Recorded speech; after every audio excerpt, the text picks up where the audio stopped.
Have you ever heard of Swedish Egg Coffee? A new program on WBEZ tracks down things in Chicago like this coffee that are hard to find on Google. It's called Lost and Found, and it's part of the daily talk show on WBEZ called Reset. Joining us now to tell us more are Sasha Ann Simons, who is the host of Reset, and Claire Hyman, who is a producer on the show. Good morning. Good morning. Hi, good morning. Thanks for having us. Was this an idea you had, or did this all start just from people calling you?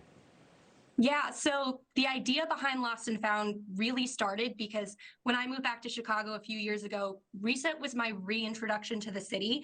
And I wanted to create a direct channel for listeners to be able to write in and call in. And we would go on a journey to help them find things that make Chicago feel more like home. Yeah, one of the things that we do really well on our show is we communicate with our listeners. And so we invite them to call in, we invite them to send us TikToks, write in. And so once we got all of those recommendations, we were like, okay, well, we've got to do something with them. And a lot of it spoke to my heart as well. I'm new to Chicago, I'm a transplant. And so a lot of these things that folks want to find around the city, I want to find too. I imagine methodology is different depending on what the person is looking for, but is there like a first resource that producers go to when they're trying to find an item that someone has asked about? Yeah, so I feel really lucky to be a part of this station and this community because there are like people at WBEZ are so tapped in to what's going on in Chicago. So typically I'll reach out to this circle first, and then I extend it to family and friends, and eventually I start looking around online. But I find that the best recommendations come from people you actually know. Yeah. And so that's kind of the heart of the series. Let's look at some of these things. What is Swedish Egg Coffee? Yes, so Swedish Egg Coffee, when that submission came in, that was actually the first one we got for Lost and Found, and it's very near to my heart. So Swedish Egg Coffee is a drink that's typically served in Swedish Midwestern churches.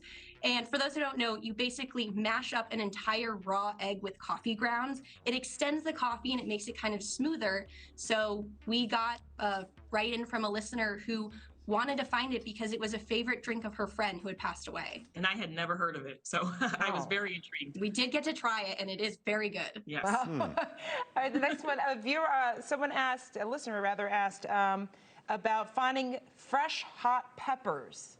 Now, and spicy peppers.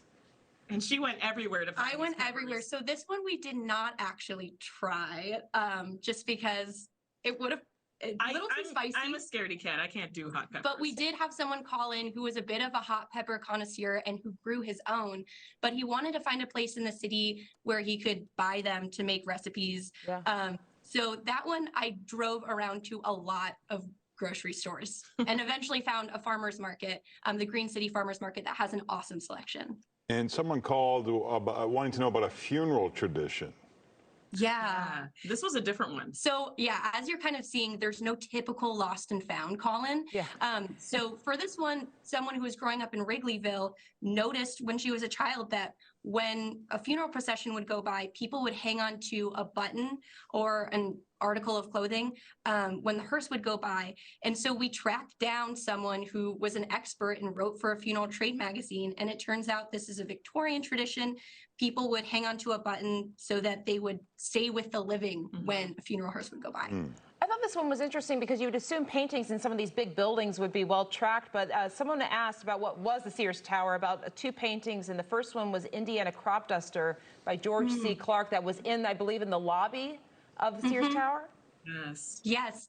So so this one, a listener called in because these were two favorite paintings that she had seen for decades.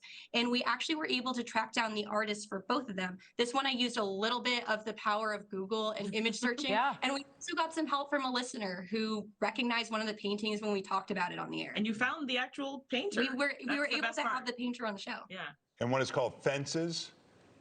Yes, exactly. And both are different scenes from the Indiana country that she just loved, and she wanted to maybe buy them for herself. Right. Right. And I know that you're working on something new now. And what you said earlier, that this is kind of a window into also some of the Chicago traditions. And this one is about voguing classes in Chicago. And I didn't know that was even really something that was available in Chicago. Well, I mean, neither do we. We're definitely on the hunt. I mean, if your viewers can remember back in the days of Madonna's Vogue, Yeah. right, and think of that music video, yeah, we're on the hunt for those classes right here in Chicago. And Claire, I really hope you bring me on this. I on would this not journey. go without you. Don't worry about Okay, that. good. We're gonna go to a class together. Yes. Yeah. All right, well, you can find Reset in their show, Lost and Found, on WBEZ. You can also follow them on Twitter. Claire, Sasha, thank you for joining us this morning. Thank you. Thank you. you.